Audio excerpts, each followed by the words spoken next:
जय गुरु जी, शुक्राना गुरु जी, अनंतम अनंतम शुक्राना गुरुपा। लव यू गुरुपा, बहुत बहुत प्यार गुरु जी, शुक्राना ये सत्संग की सेवा बख्शने के लिए। आज्ञा दीजिए, मंत्र जाप के साथ आपका सत्संग स्टार्ट करूँगी। ओम नमः शिवाय, शिव जी सदा सहाय। ओम नमः शिवाय, गुरु जी सदा सहाय। ओम नमः शिवाय, शिव जी सदा सहाय। ओम नमः शिवाय, गुरु जी सदा सहाय। जय गुरु जी। संगत जी, गुरु जी ने ये बहुत बड़ा सत्संग है। इनफैक्ट ये बहुत इम्पॉर्टेंट सत्संग है। गुरु जी के सारे सत्संग इम्पॉर्टेंट हैं, बट इसने मेरे को बहुत अच्छा लेसन दिया। मेरी बिटिया ना पिछले 2-3 दिनों से काफ़ी ज़िद कर रही थी। हालांकि वो 11 इयर्स की है, बट बच्चा बच्चा ही होता है। और उसने एक जिद पकड़ी कि मैंने रोज़ क्या हुआ, उसने वो ना रोज़ ही एक जैसे कपड़े, पुराने कपड़े पहन रही थी। तो ऐसा होता था कि जैसे आज एक पेयर वॉश होकर आया तो रोज़ वही का वही पेयर रिपीट करके अगले दिन वही पहन लेना। तो एक दिन मैंने उसको बोला, बेटा ये कपड़े पुराने हो गए हैं, तो अब हमें ये नहीं पहनने। आपके पास लॉट्स ऑफ अदर कपड़े हैं, अब वो लो, वो पहनो, रोज़ अलग अलग पहनो, वो कपड़े छोटे हो जाएंगे। एंड उसका बचपन से अभी तक यही है कि वो कंसंट्रेट करती है एक ही पे, और उसको मतलब नहीं होता कि मैं क्या, मेरे बाकी कपड़ों का क्या मतलब है। तो एक आधी बार में उसके सारे वो ख़त्म हो जाते हैं शौक, और गिनती के 1 या 2 पेयर्स पे आके वो टिक जाती है। मेरे को लगता है ऐसा यूजुअली बच्चों के साथ होता होगा। तो मैंने उसको बड़े प्यार से समझाया, और एक दिन ऐसे ही उसका एक लोवर छुपा दिया। अगले 2 दिन बाद मैंने वो लोवर अपने पास रख लिया, एंड आई टोल्ड हर कि नहीं है। उस दिन उसने बहुत ज़िद पकड़ी संगत जी, बहुत ज़िद पकड़ी, इतनी ज़िद पकड़ी कि उसने रोना शुरू कर दिया, और उसने पूरा घर इकट्ठा कर लिया। और लेकिन बाय द ग्रेस ऑफ गुरु जी उस दिन उसके और मेरे बीच में कोई नहीं आया। तो बट वो रोती रही और चीखती रही कि मुझे मेरा लोवर वापस चाहिए।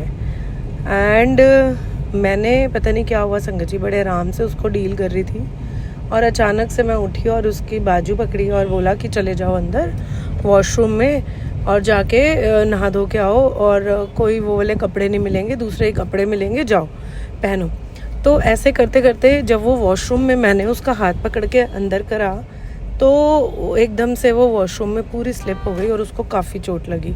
लेकिन ना, बीइंग द मदर्स ईगो उस समय, क्योंकि गुस्सा बहुत तेज़, और बोलना भी कि अभी एकदम से अगर बच्चे पे आप ये कहोगे कि बेटा लाग दिखा कहाँ लगी है, तो वो फिर से और चौड़ा होके मेरे पे आएगी। तो मैंने उस चीज़ को ध्यान में ना रखते हुए उसको बोला कि नहाने के बाद ही मैं बात करूँगी, आप तब बात करना।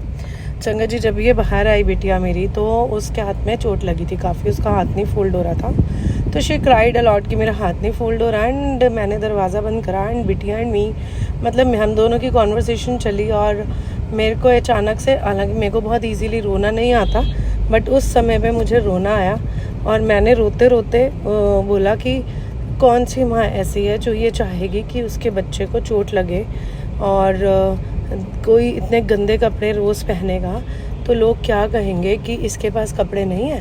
तो मैं उसके ऐसे बात करते करते उसको अपनी कन्वर्सेशन को डिलीवर करा। तो क्या हुआ संगत जी कि अचानक से जैसे ही उसने वो कपड़े पे हमारी बात हुई, तो मैंने रोना शुरू करा। तो जब मैंने अपनी बात करी तो उसको मेरी बात समझ आ रही थी, और जो कि थोड़ी देर पहले तक नहीं आ रही थी, क्योंकि मैंने फिर गुरुजी से प्रेयर करी थी। तो इमीडिएटली शी आस्क्ड मी कि मम्मी मेरे को चोट लगी, मैं रोऊं, आप क्यों रो रहे हो? तो मैंने बोला, बेटा माँ कभी आपको दुख में नहीं देख सकती।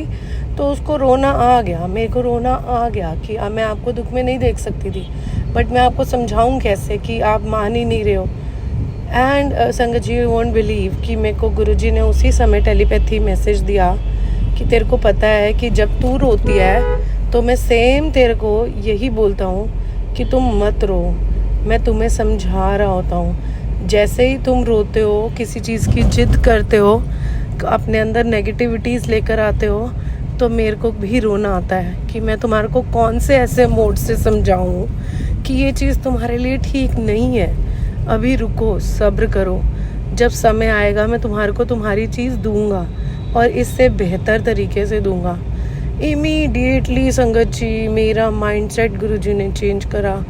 मैं वहीं की वहीं खड़ी रह गई, क्योंकि गुरुजी ने मुझे मेरी बात का आंसर दिया था कि मैं भी जब कहता हूँ कि सब्र करो रुको, तो तुम लोग नहीं सब्र करते।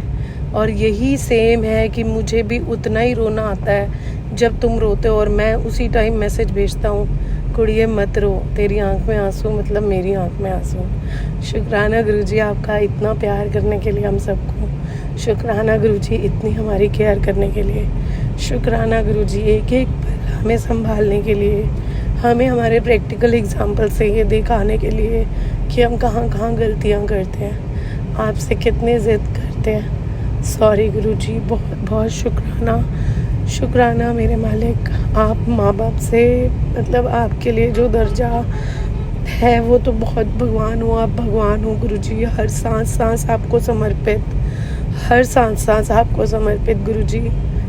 इतनी सद्बुद्धि दो, इतनी सम्मति दो कि आपसे कभी भी कॉन्ट्राडिक्ट नहीं करें। जो आप बोलो बस उसको एक्सेप्ट करें, मन दिमाग बिना किसी टेंशन, बिना किसी इफ एंड बट के हम सिर्फ आपको फॉलो करें गुरुजी। शुक्राना गुरुजी, बहुत बहुत शुक्राना मेरी बच्ची का ख्याल रखने का। एंड संगत जी मेरी बच्ची को टचवुड गुरुजी ने आधे घंटे में दर्द उसका खींच लिया। तो शुक्राना भोलेनाथ, शुक्राना गुरुजी, बहुत बहुत शुक्राना गुरुजी।